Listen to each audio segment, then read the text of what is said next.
Hello, Slicey Dicers. This is Brian with another knife review for you. Today we have a kind of unique one. This is the Real Steel Luna. It is brand spanking new. It's actually not available in a whole lot of spots right now. I'll talk more about that in a moment. I just got it a couple days ago.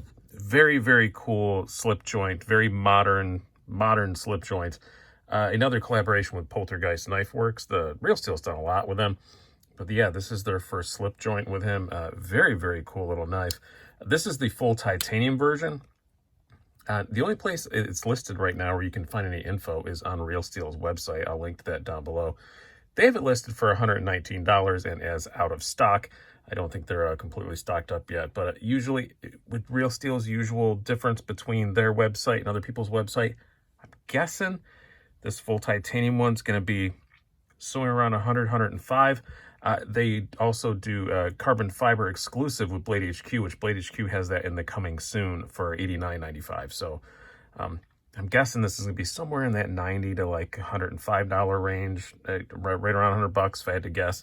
But really, really cool. Bowler N690 steel. As I said, pure titanium all through and through. And yeah, I really like modern slip joints. You will see as this video goes on, I'm going to be holding this one a lot, and you will see as I started, I had it showing the clip side, which I don't normally do that, but yeah, it's not cooperative when you lay it down. It wants to. Sometimes you get knives just where the clip is great. Spoiler alert when I get to the carry section. I love this pocket clip, but it makes it not as photogenic when it's sitting on a desktop kind of thing. I really like knives like this. I traveled to Europe a fair bit, and it's nice to have something that I know is going to be legal everywhere. And this should be legal pretty much everywhere. We're going to have to put it clip side out again to do some specs and size comparisons. But you have a blade length of 2 3/4 inches. You have an overall length of 6.6 inches. And you have a blade stock thickness, very, very thin. It's only a I think I measured a 0.085, so very, very thin blade stock. And also handle thickness, very thin. I did not remember to write it down, so we're doing it live. Zero this out here. Luckily, the calipers boot up a lot faster than the scales do. Yeah, only 3.6 inches, pretty great. And as I said, on the blade stock thickness. Yeah, 0.875 I'm getting right now. Very, very thin blade stock, very, very thin slim knife, and only 2.65 ounces, which they get the golf clap because that's exactly what they say on the website, and that's exactly what it came out as. I always like it when that happens. Always make sure to reward guys when they get the weights exactly right.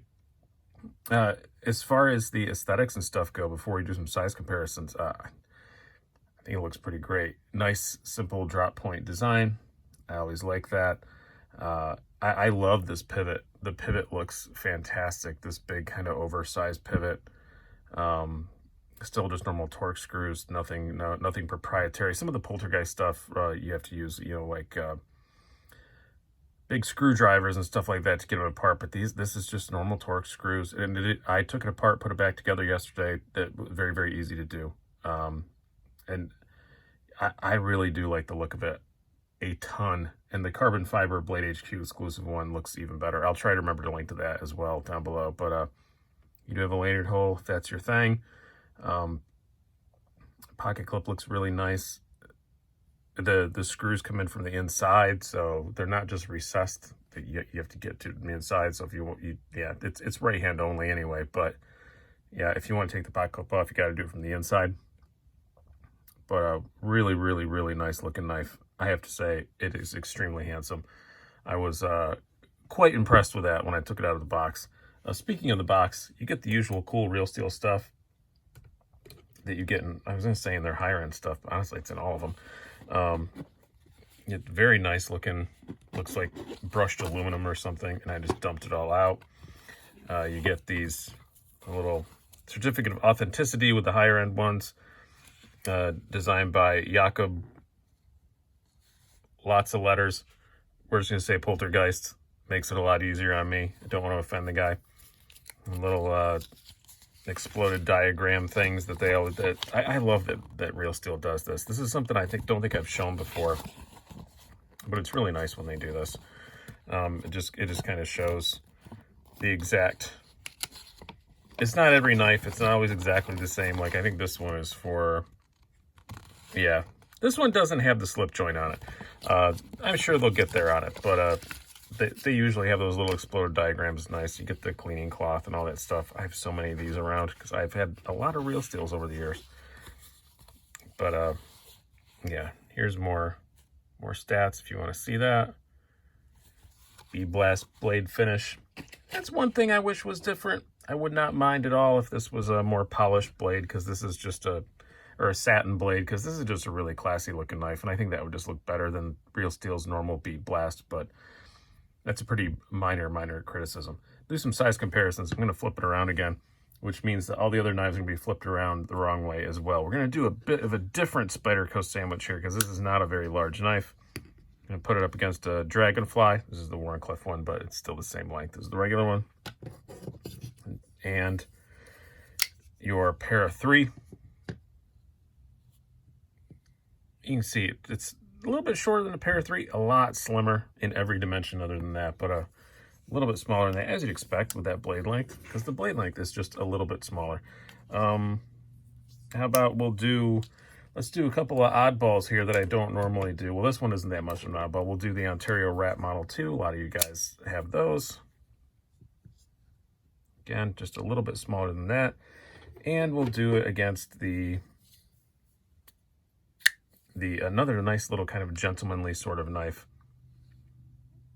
This VV McKenna. Very, very similar in overall size to that.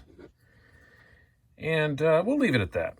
How about that? We'll leave it at those two, and talk more about this knife specifically. This blade, not bad for the kind of EDC sort of task that you're going to be doing with a knife like this. Excellent. Very thin blade stock, about 15 16,000 behind the edge, so not bad at all, and a very good edge too. Very even, out of the box, very sharp, all that stuff. Used it quite a bit yesterday, and it worked really, really well. Yeah, I really do like this blade, and it's just a simple, drop point blade. Not heavy duty. You wouldn't expect it to be. It's a slip joint. You're not going to expect to do a whole lot of crazy stuff with it. But I really do like this blade a whole lot. As far as the ergonomics go, pretty excellent for a slip joint. This handle definitely fills your hand really, really well. I get a lot of times with modern slip joints that it almost seems like they don't think about the handle as much. I've had a few that just did not please me. This one is great, and where your finger wants to lay is right where all this chimping is, and helps you hold the blade in place. Not that you really need to. We'll get to that in a minute, but very, very comfortable knife, and just where your hand lays, if the blade does fall down, it's not going to nail you. That's always something I look for in a slip joint, is sometimes you get ones where if it does let go, it's going to bite you. This one isn't. That's not going to bite you. Very, very good. Pocket clip is non-existent. Don't feel it at all in my hand. Again, large size hands, skinny fingers, but fits on perfectly. I really do like it ergonomically. It is outstanding. As far as the carry goes, even better.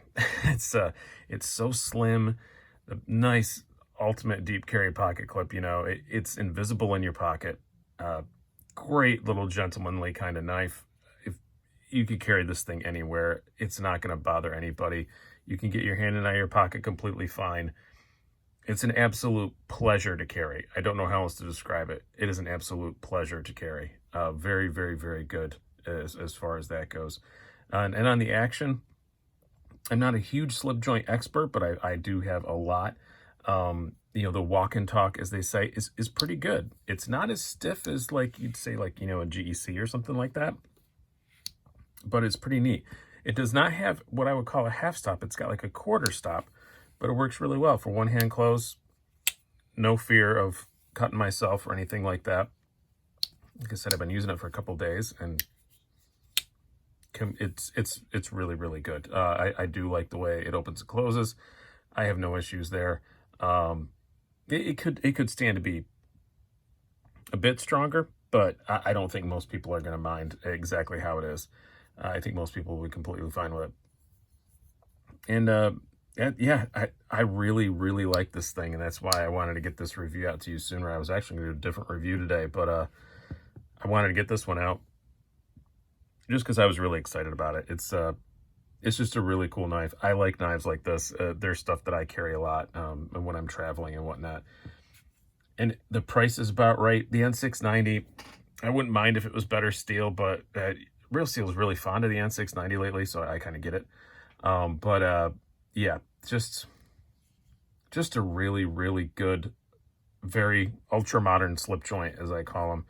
I love the pocket clip, and the